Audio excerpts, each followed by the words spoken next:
renowned hemato-oncologist and bone marrow transplant specialist who works in Apollo Hospitals, Jubilee Hills in Hyderabad, Andhra Pradesh, Telangana. Today we are going to, people mostly are very worried about platelets these days, and today we have Dr. Patrita Lokireddy, who will answer many of the questions which are in many people's minds today. So first of all, let us find out what are platelets. Many people do not know what are platelets, so Dr. Patrita Lokireddy will give us an explanation about the platelets and today. Okay. Hello. Thank you for the introduction. Platelets are the small cells. You know, the bone marrow produces 3 different types of cells. That is red cells, white cells and platelets. Each one has got its own function. Like red cells carry oxygen in the blood, white cells help preventing infections, and platelets are the tiny little cells in the blood which are produced from the bone marrow. They help in preventing bleeding or bruising. And the normal number of platelets one will have is about 150 to 450 times 10 power 6. You normally get that values in your blood reports. People can have differences in the platelet counts for various reasons. It can be low or high at any different age groups due to various reasons. Madam, that was a very good explanation so that the people will know what exactly are platelets, because many people talk about platelets without knowing what exactly it is. So coming to some questions which we want to ask you, may we please know which organ produces platelets? So as we talked about, bone marrow produces platelets, and platelet counts, as we spoke earlier, between 150 to 450. In children you can have a problem with the low platelets, and in middle age you can have, or older age also you can have low platelets. How do patients present with the low platelets? Patients present with low platelets commonly with a bruising. Until the platelet counts go below 50,000 or 30,000, they do not have any symptoms. So the numbers, by reducing by 50% as well, people do not have any symptoms, because that is enough to do the job. So if you have got below 30,000, people have a bruise, which means that as if you have knocked somewhere, you develop a blackish patch or a bluish patch. And many of you may have noticed when you have hurt yourself, you will see that. And those come on very spontaneously, or you get a dotty pinhead size red dots, or people can bruise from the mouth or gums, but that is in extreme conditions. And people can have a blood blisters in the mouth. Whenever people have got a bleeding or blood blisters due to platelets, that means they have got a very low platelets below 10,000. If somebody has got a bruises with a low platelets, that means you're talking about less than 50,000 in other words. So people may have a low platelets but may not have symptoms as well. But one should not worry and panic and start doing the test. If you've got any symptoms or if you've got a fever, your doctor would do the blood test, and therefore you would know how the platelets are. Of course, in dengue fever is the most common thing. A lot of public awareness has happened, and public are worried about what are these platelets, and because you do hear people dying of dengue, and mainly due to platelet issues. So one do not have to panic. The simple reasons of fevers where the low platelets happen, they recover spontaneously. They may take 3 to 4 days, and you need to support them during that time. So if you've got a low platelets below 20,000, 30,000, doctors will give you a platelet transfusion just to tie over the crisis, and your counts are going to go up because your fever is going to settle. But in conditions with the bone marrow problems, you may need different treatments, not just giving platelets. So we will talk in a bit about why the platelets are low. Okay, madam. Coming to the condition of low platelets, is there any medicine which either increases or decreases platelets? Okay. So any medicine can increase or decrease platelets. The answer goes back to why the platelets are low. If it is due to dengue fever, a lot of people think by taking papaya juice or carry pill tablets, the platelets are going. But the evidence base, if you look at it, in dengue patients, even if you do not give any treatment, about 50% of them will have a drop in platelets, and they recover spontaneously in about 4 to 5 days. A maximum about 7 to 10 days, patients will have a completely normal platelet count. So this is a temporary phenomenon.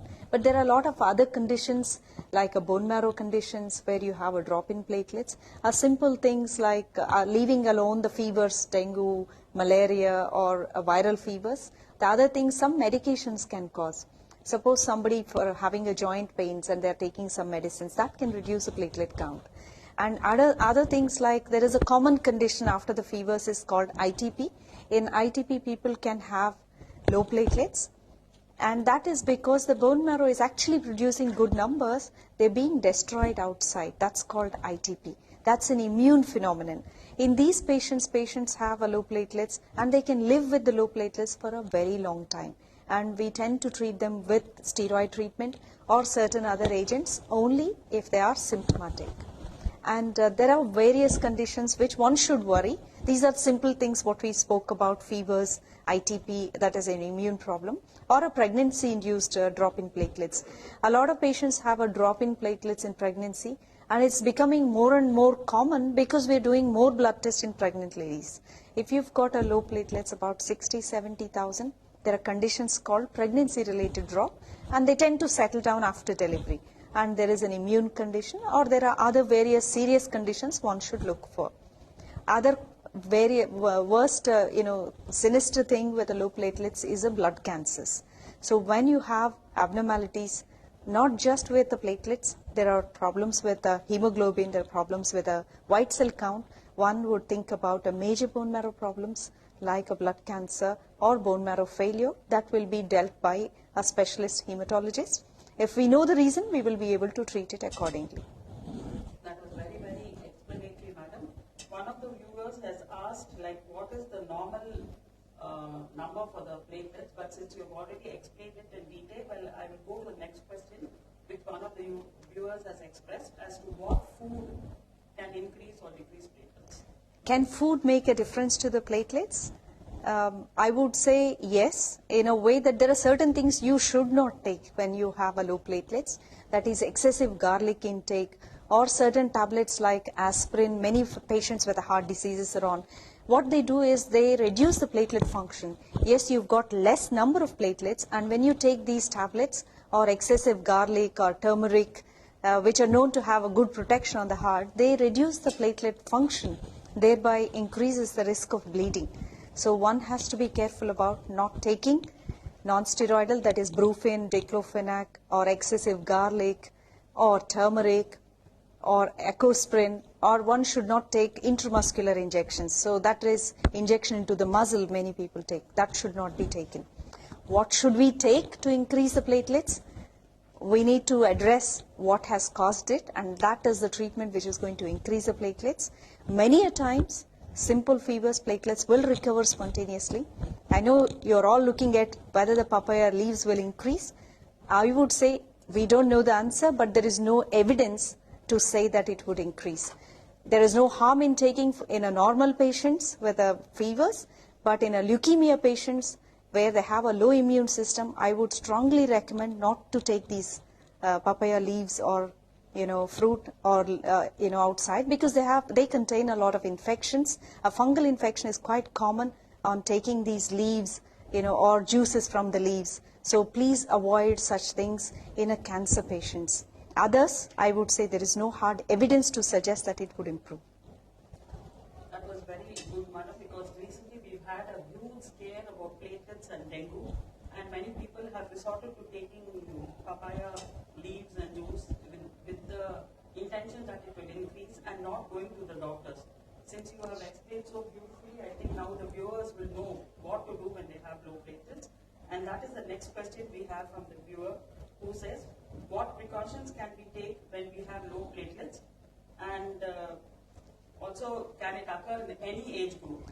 So yes, it can occur in any age group. We just spoke about what precautions to take is avoiding certain foods, avoiding intramuscular injections, and certain tablets. When you have a low platelets, one should always look at what medicines are you taking. Is any of your medicines causing this? Or you should avoid certain things to prevent a bleeding, like injections and things. And it can happen in any age group. In children, you can have a low platelets because of immune conditions of fevers or a leukemia. or in adulthood it can happen during pregnancies. They are called pregnancy-induced low platelets. They tend to recover after delivery, and one has to look at the baby whether mother has got low platelets. Should we have any problem in the baby, one should look at it at least for about 10 days after the delivery of the baby. And in older people, that could be a bone marrow failure rather than just a leukemia. That means the bone marrow is a factory which produces these cells. Either there is some insult to it, or it's become empty, like aplastic anemia, where the bone marrow is failing. And that can happen in children as well. There are a lot of conditions. Children come with a low platelets. When you look back, they already have a low hemoglobin, low white cells, along with a low platelets. And we tend to think that this may be a bone marrow failure syndrome. And the child tend to be well with those. They need blood transfusion, they need platelet transfusion, and they tend to carry on with it. And one should do a bone marrow test to find out the reason. And in older people, the bone marrow underfunctioning is called a myelodysplasia. So there are simple reasons, there are complex reasons. One should identify why it is happening, and you will know when it is going to be fixed. So the specialist will be able to give you an idea, is it a simple one? Is it something you can live with, or is need to be treated and it is catastrophic? So knowing the reason for why the platelets are low is very important. You have preempted my next question, ma'am, which was from a pregnant lady of about 20 weeks who has complained that she has got low platelets. So in order to reassure her, what exactly would you tell her now? So pregnant lady with a low platelets, one should actually find out, you should see a hematologist to see the CBC. Is it just a platelet problem, or is it a hemoglobin white cell problem? Or when did it come on? And how long should we go? And do we need to do any medicines? Most common things in pregnancy, low platelets, are like ITP in pregnancy or pregnancy related. It's called gestational thrombocytopenia. They are benign conditions, they tend to recover, and you may need to treat with the steroids. So we need a very periodic review and a follow-up, and give treatment only if necessary. Every treatment, it's got its own side effects, so you don't want to poison people without need for it. And I think you were asking earlier about high platelets. Is it a concern to have a high platelets? Many people come back with this question. Yes, when you have a very high platelets, people can develop, thickness of the blood, and that increase the risk of a stroke or a heart attacks. But don't panic. It only happens when the counts are really high. So in a younger patient, until the platelet counts are more than 10 lakhs, nothing will happen. So they just need an echosprin, and we need to identify why the platelets are high and how long they have been high. There are a lot of reasons why patients can have a high platelets. It could be simply because of some bleeding or a heavy menstrual cycles. Blood loss in a ladies can give rise to slightly raise in platelets, say about 6 lakhs. Nothing to worry, it just needs to be monitored. But somebody who has got a platelet counts very high, exuberantly high, about 20 lakhs, should immediately see a specialist hematologist, because you need to prevent any happenings like stroke or heart attacks. Why platelets will be produced high other than infection and bleeding or any other temporary causes? It's because bone marrow is producing too many, because bone marrow is faulty, and we need to deal with finding out why. There is a condition called a myeloproliferative disease, where there is a high production of platelets, or there is a high production of all the cell lines. That means high red cells, that is called polycythemia, or a high white cells, or a high platelets. And you need to treat accordingly. Ma'am, you told that when the platelets are low, you need to give some supportive treatment. And you spoke about platelet transfusion. Can you elaborate a little bit on that? So platelet transfusions, you may have heard about the words of RDP, SDP. When we say platelets, when it is below 30,000 only, people will have symptoms. So if you've got a dengue patient, platelet counts of 30,000, we don't tend to give platelets unless it's below 20,000, or they have got associated problems, that thresholds will change. A general rule is that if the patient is bleeding, irrespective of the numbers, we give platelets, or if the platelets below 20,000, we give platelets. And in a leukemia patients, we tend to keep doing every day and support them accordingly. There are two different types of platelets. There is something called RDP, that is random donor platelets, or SDP, single donor platelets. What is the difference? In single donor platelets, one person goes and gives platelets. They are connected to a machine which looks like a dialysis machine. They take the blood, only filter the platelets, and give back the remaining cells. And we collect about 150 to 200 ml. And when you give that, the recovery of the platelets is very good. A single donor platelets are ideal because you're only having one donor given to the patient.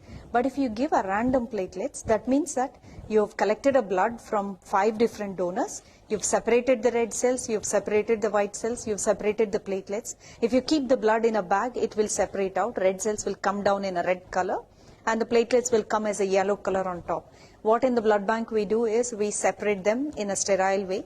We cut them in a heat sealed way. The top one will become platelets and the down one become a red cell. In between one we throw it away. That we collect from 4 or 5 people and we put them into one bag. That is called a random platelets. That means if you have to give for one patient 1 platelets, random one you have to give 6 bags, 6 different peoples. That means you are giving 6 different patients, which is not a good thing. So single donor platelets is always ideal, and platelets and blood unfortunately you can't produce in the factory. It has to come from a biological product. So somebody has to donate in order for the patient to receive it. So in a dengue patient, a lot of times we do have some donors in a bigger hospitals, but it's a shortage and we tend to ask the relatives to bring donors to collect it. In an emergency, always random platelets are used, but they are inferior to single donor platelets. It's always ideal to have a single donor platelets. What would you say to reassure the platelet donor, ma'am? Because we have had many cases where the platelet donor comes, does the screening part of it, and then gets scared to actually give the platelets as such. Quite So rightly. like to reassure? Yeah, quite rightly you've asked a very genuine practical question. When we ask for a platelet donors, it becomes very difficult. They're scared. But actually, if you remove blood, you can't give the blood donation again for 3 months because you will take time to make it. But in case of platelets, we say after about 1 week, you can again give platelets. The platelets come on very quickly back into your system. They're very tiny little droplets and they're produced in lakhs and it comes on very quick. So donor will not lose anything. What they need to do is they need to dedicate a couple of hours of their time and a prick into their arm, in both arms. Yes, a male, healthy male, a fit person, they can be a regular platelet donor because it helps patients to recover. And it is a life-saving event. And we urge viewers, especially young males who are not married, because their platelets are very precious. And they could be a regular platelet donor every month. And that helps a lot of leukemia patients and these life-threatening fever or dengue patients to save their lives.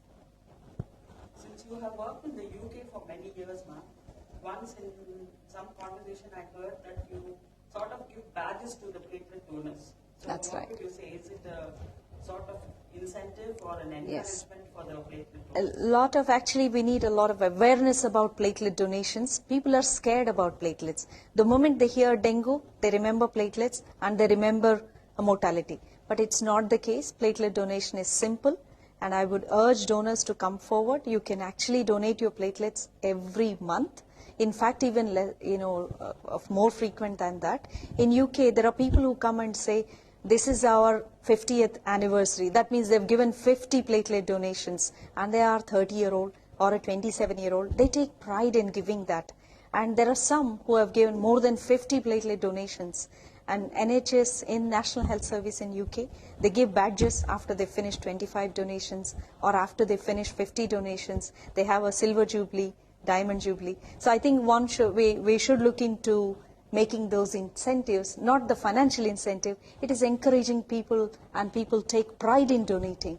And I think I would urge viewers to come forward and look at these options. Come and speak to us if you have any questions about whether you want to be a life-saving person and a platelet donor or a blood donor. Thank you. So you would say that it's like a badge of honor for the patients who donate platelets?